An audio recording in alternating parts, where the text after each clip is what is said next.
For the kingdom of heaven is like the landowner who went out early one morning to hire workers for his vineyard.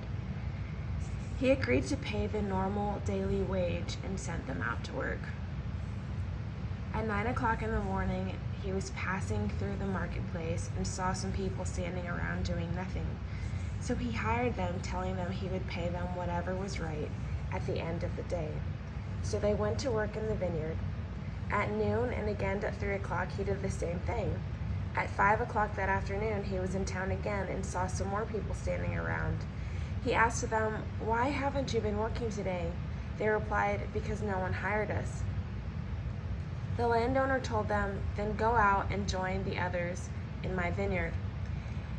That evening, he told the foreman to call the workers in and pay them, beginning with the last workers first. When those hired at 5 o'clock were paid, each received a full day's wage. When those hired first came to get their pay, they assumed they would receive more, but they too were paid a day's wage. When they received their pay, they protested to the owner. Those people worked only 1 hour, and yet you've paid them just as much as you paid us who worked all day in the scorching heat. He answered one of them, "Friend, I haven't been unfair. Didn't you agree to work all day for the usual wage? Take your money and go. I wanted to pay this last worker the same as you.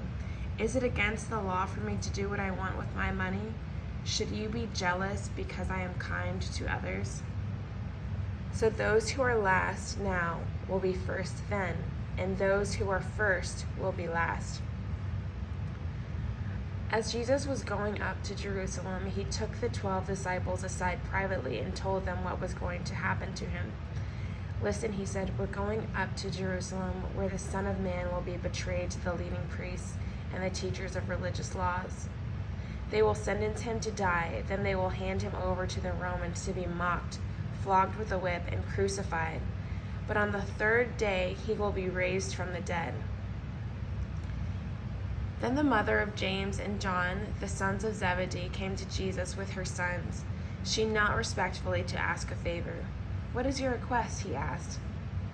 She replied, "In your kingdom, please let my 2 sons sit in places of honor next to you, one on your right and the other on your left." But Jesus answered by saying to them, "You don't know what you are asking. Are you able to drink from the bitter cup of suffering I am about to drink?" "Oh yes," they replied, "we are able." Jesus told them, You will indeed drink from my bitter cup, but I have no right to say who will sit on my right or my left.